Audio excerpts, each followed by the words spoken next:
guys, welcome back. I'm just driving out to a job. We got to go to a new Holland by directional. I can't remember what model exactly, but it needs a front crank seal. So I have the seal in the truck with me and we're headed there.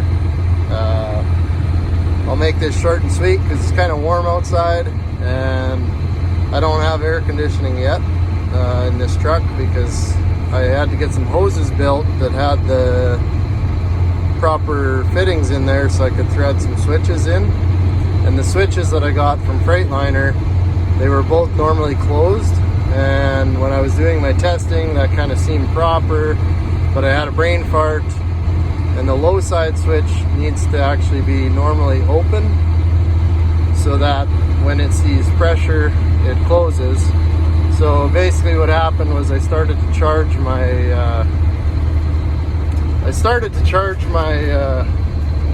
air conditioning, and then my switch was cutting out and then my compressor would lose power.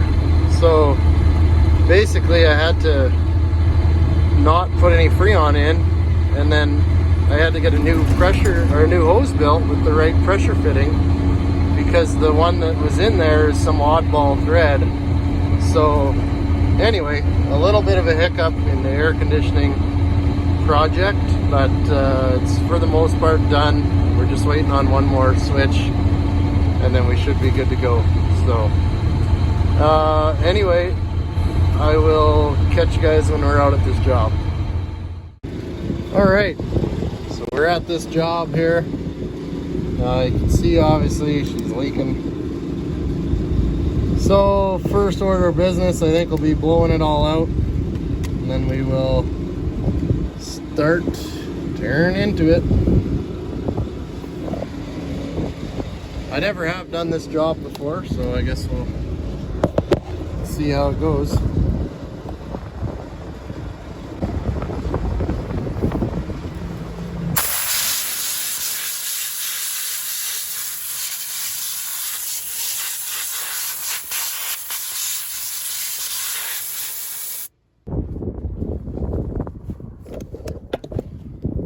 So, figure I'll blow it off a little better once I get a little more torn apart.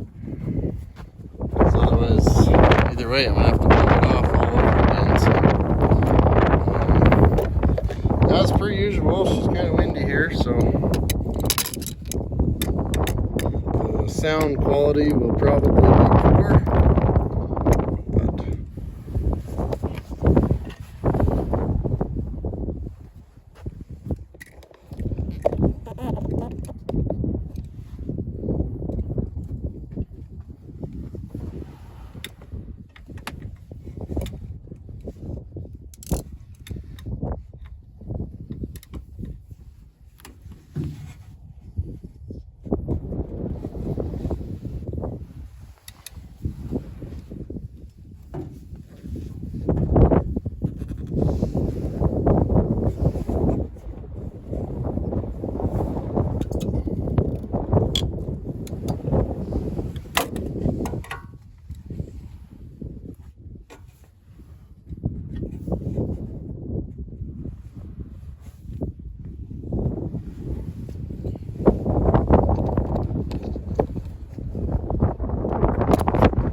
This belt is shot. I don't have one with me, but the oil has pretty much ruined it.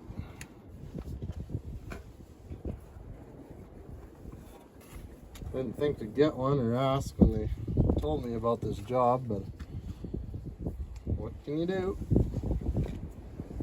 Oh yeah. These are E-Torques for the dampener bolts. So we'll get some of them. Don't really deal a ton with E-Torques.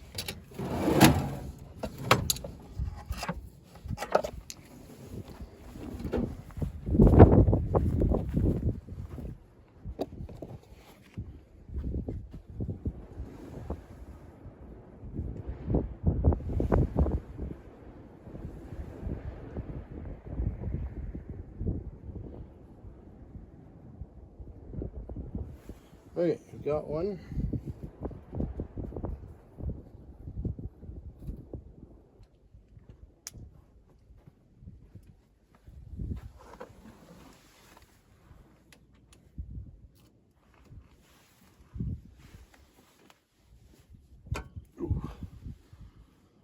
I was afraid of that.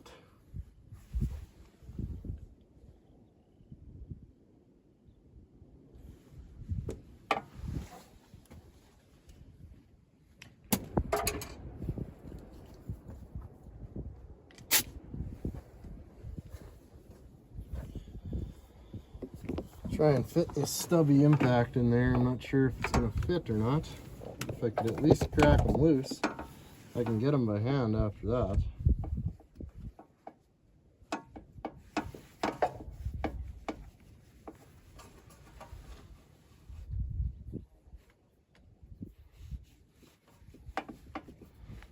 Ooh. What's up?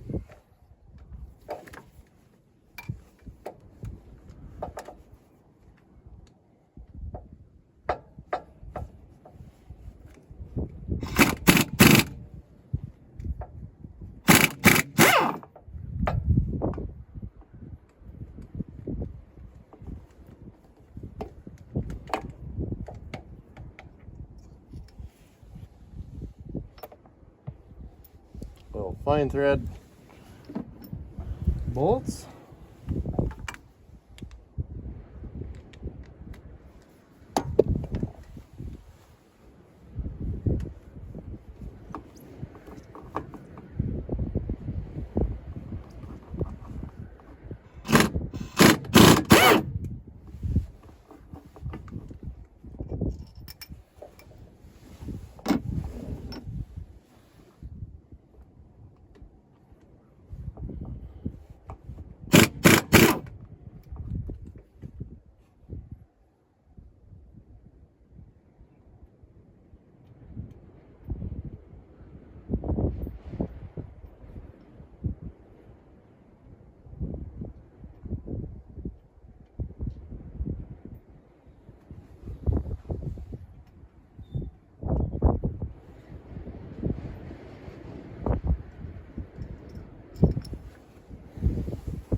You have to get this thing to turn to get the rest of the bolts.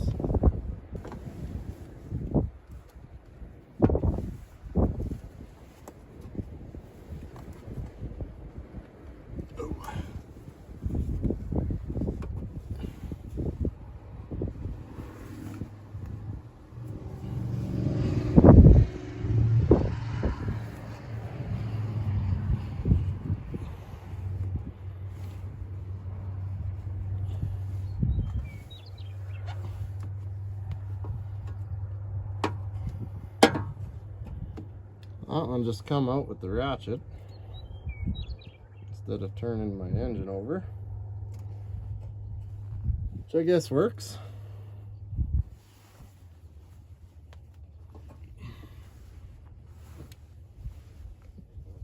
Ooh, this one too.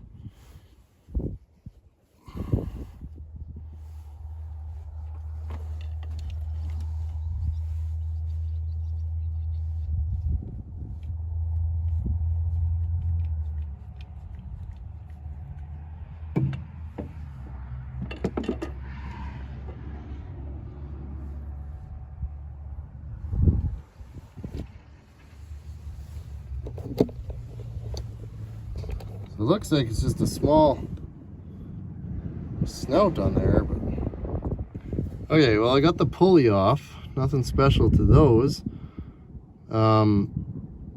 Without looking at the new part, I'm 99% sure that this ain't right. So, man, I was having a really good day.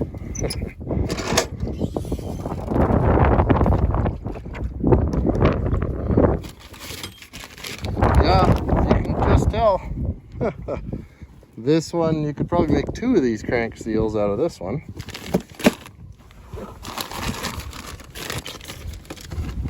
Does that look right? Perfect. Well, right on. Well guys, we're back at this bi-directional. This is the one with the front crank seal that was leaking. So I have a seal here, and I learned more from talking with this customer. It turns out that they actually have had this seal replaced before, multiple times if I'm not mistaken. So these crank seals are unitized seal, so that means that the inner diameter is pressed onto the crank as well as the outside diameter in the housing. So you can kind of see on this one how this this inner lip here is stood out a little ways. So when we look at the new seal, you'll kind of see that it sits flush. Okay, so not sure if you can see that. So you see how that's kind of flush, whereas the way that they got it, or the way it is now, you know, it's I can't even push it out far enough to get the kind of standout that's on that seal. So I feel like somebody improperly installed this seal, and that's how come it has failed too early. So what I've done, I went to the machine shop and they built me just a basic little driver.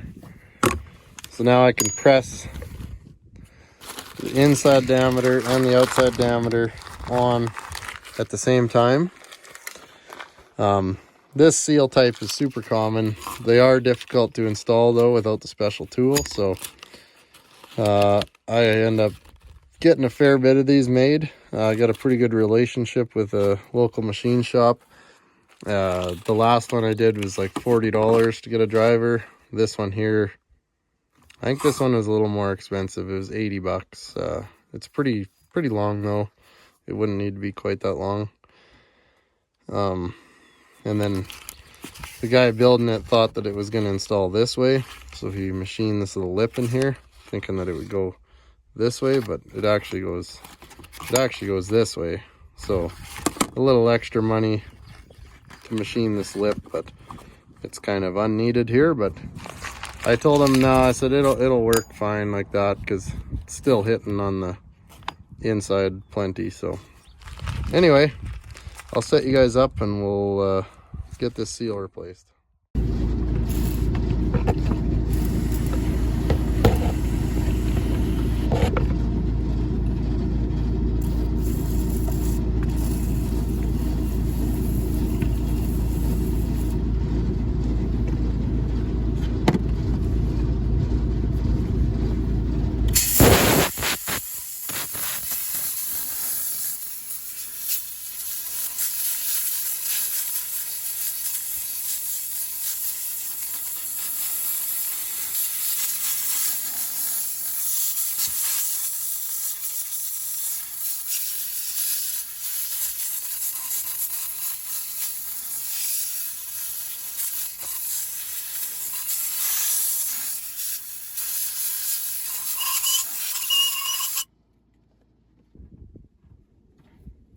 It's getting to be pretty busy around here lately. I got a sprayer that I've been trying to diagnose for the last bit here. I'm certain now that the pump is no good on it.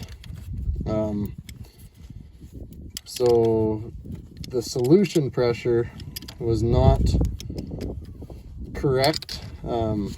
It doesn't make very high solution pressure when you deadhead it, and like this guy's only trying to get 40 psi or so, but it won't even make that. So he's basically having to slow right down in order to obtain his desired rate.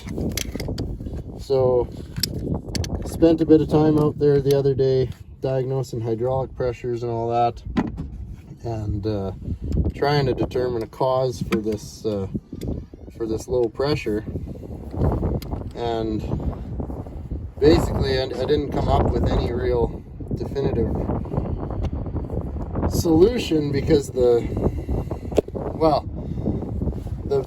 solution pump pressure was low, but my hydraulic pressure was correct, and my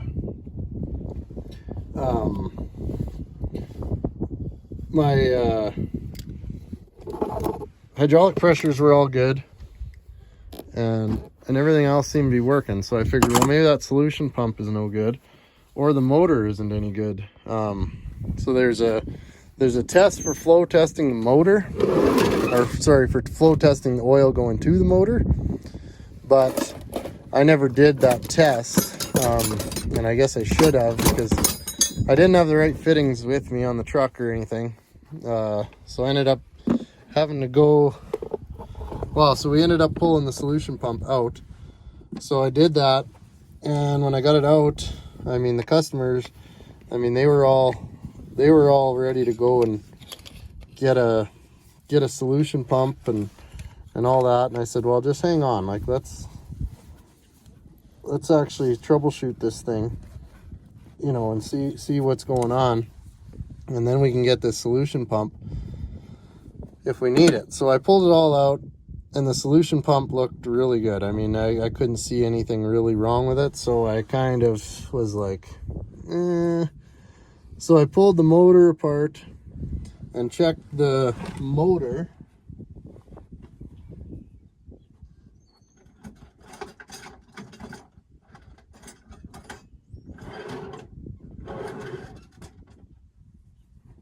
And the solution motor looked pretty good on the inside too. It had a little bit of wear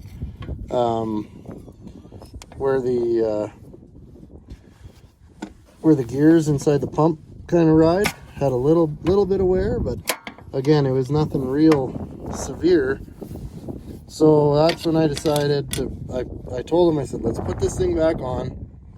I don't think that this is the problem, and we should go ahead and get the fittings that we need to properly troubleshoot this this system. So I ended up having to go to a local shop and get some hoses built for my flow meter, just some adapters, which ended up costing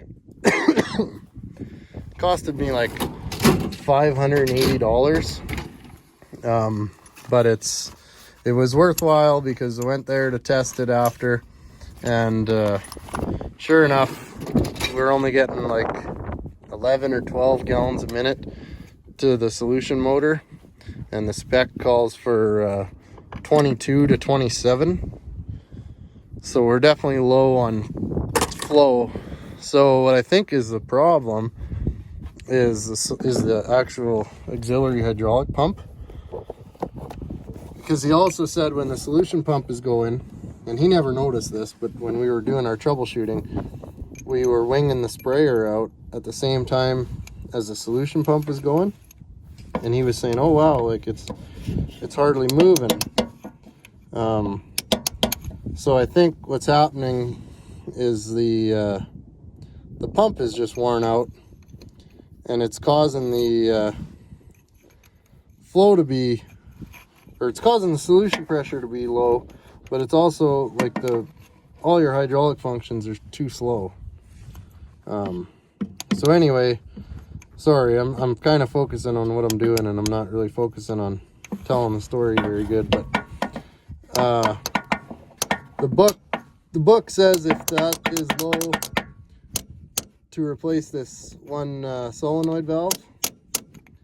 So that's the next step. I got it with me, and then if that doesn't fix it, then we'll get us a pump coming.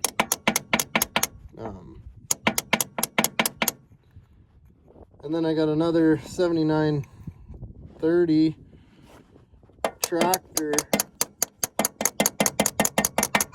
where the transmission pressure is low.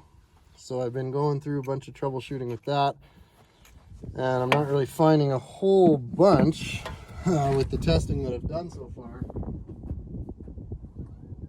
So I've got some more tests that I need to do on that, but I'm kind of thinking that there's a problem with the actual transmission pump, or an issue with the gasket in the front cover there.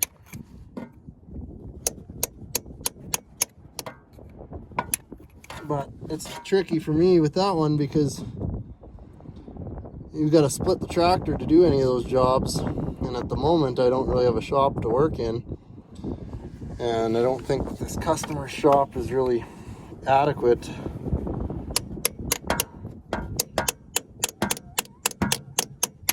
So I hate to give up work, but I just don't really think that it's a job that I can really do at this time.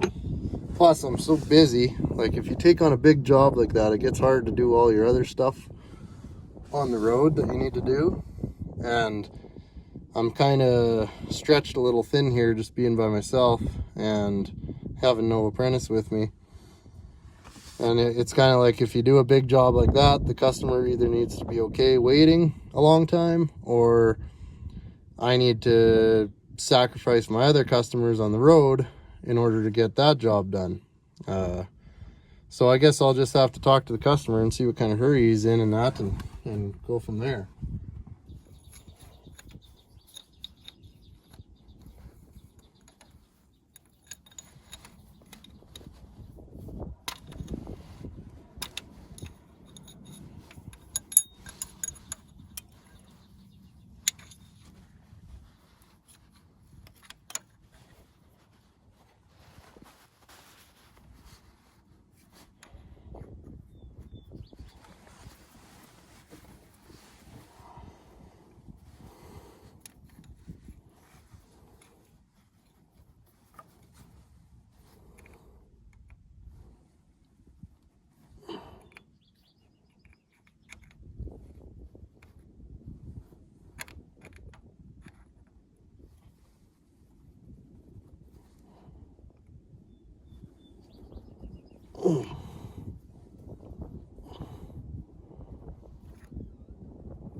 Wind's kind of picking up here.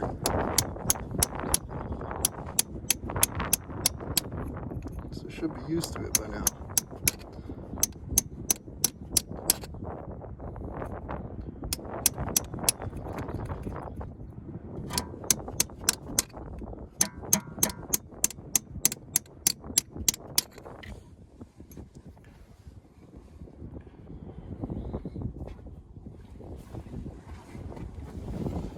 Just trying to collapse that seal a bit so that the OD might shrink up a little bit.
There she's coming.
There she comes.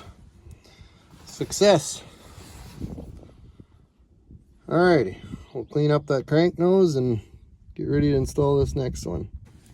So for anyone that doesn't know, these unitized seals are, well, they're pretty damn popular. I mean, I think any modern engine's using them now, but whereas the old seals, they used to just be a lip seal, and the lip would, like the outside was pushed into the housing, and then the lip was what sealed against the crankshaft. So it's virtually that same idea now, other than they're kind of a two-piece thing. So the seal presses on the crank nose, and then it presses on the housing, and then the sealing is actually done right internal to the seal. So the inside of the seal, where the two pieces roll, move, or where the sealing takes place, and that's just to prevent the lip from grooving into the crank nose, which actually is really common.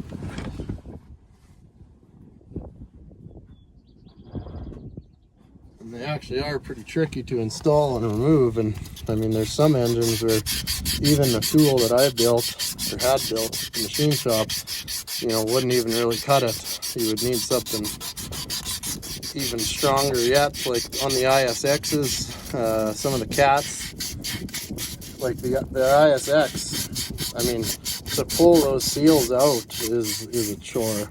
If you didn't have the right tooling for that, I'm not sure how you would be able to do it. You know, ones like this, you can kind of work at them like I just did there, but they're all a little bit different. So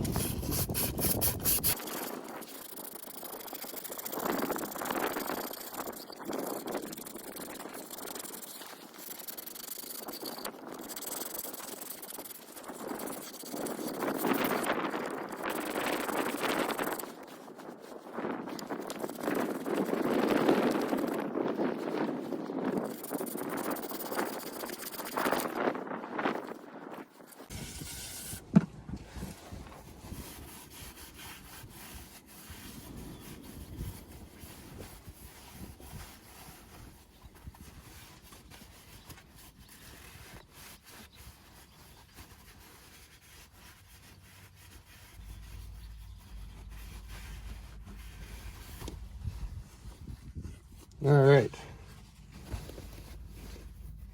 let's put the new one in.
Kind of awkward.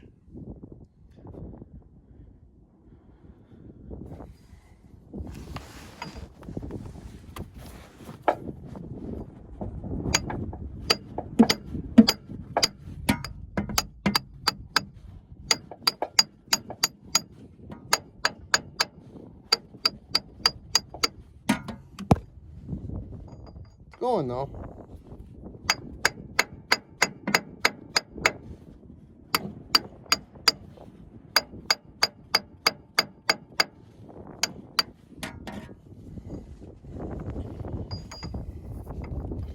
Should use it like this so that I don't hammer up my machine side.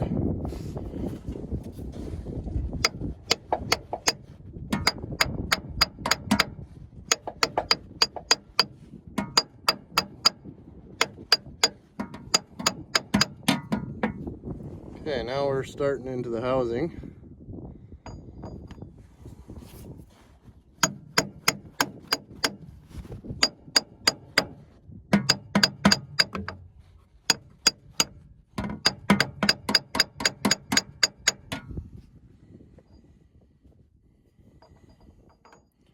Looking good though.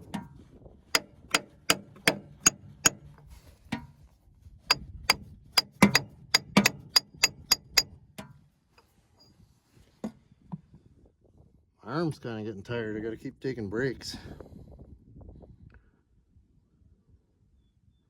This little tool here is a little heavy.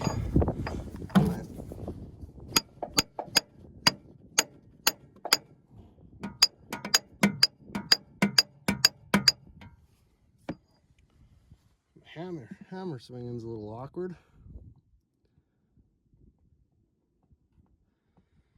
Probably gonna run it till it's about flush the whole way around with that outside diameter.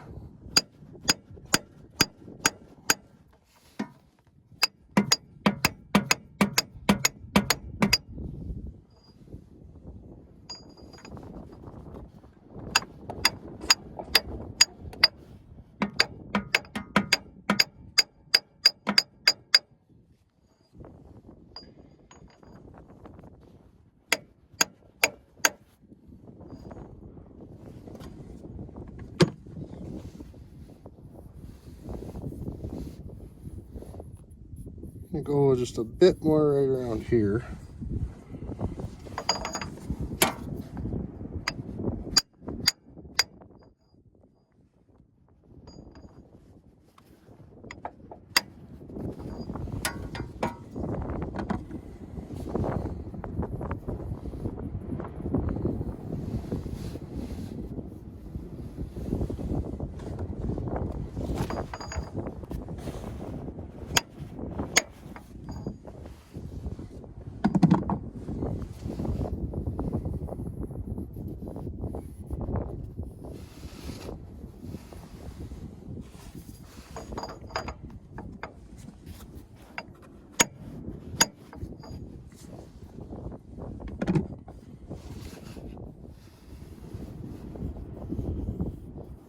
The more square you can be, the better.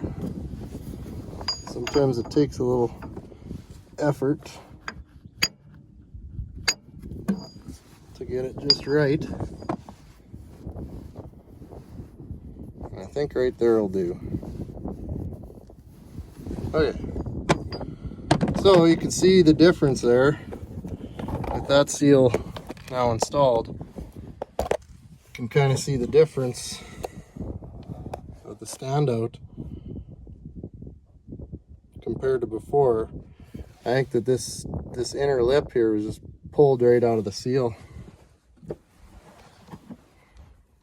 So that inner lip, or this seal that I'm talking about, so this is our inner piece, and the seal is gonna ride right in here.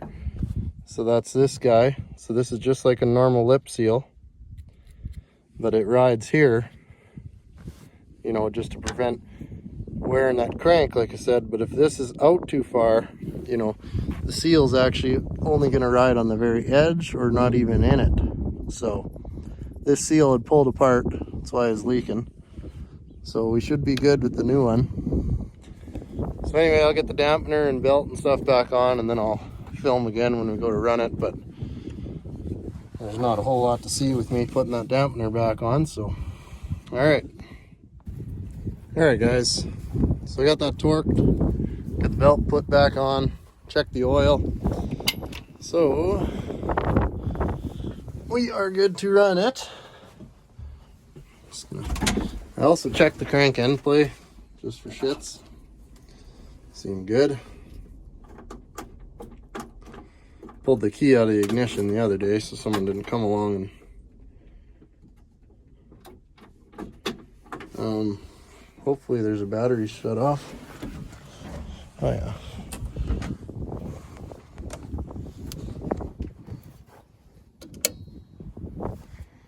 That'll help.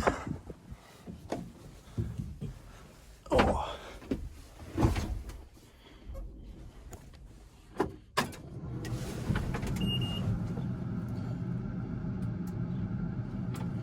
All these frickin' new Hollands. They're down park brake. Now what does it want?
HPL error. I don't think I've ever seen a bi-directional that didn't have that code. Okay guys, well I'm gonna let this thing run while I pack up my tools. Hopefully this one's good to go. Alright guys, it's pretty much a wrap on this one. Initial run there, everything kind of looked dry, so no issues there, and I'm sure if there is, these guys will let me know, but we're gonna be on to the next one now. So anyway, thanks for watching.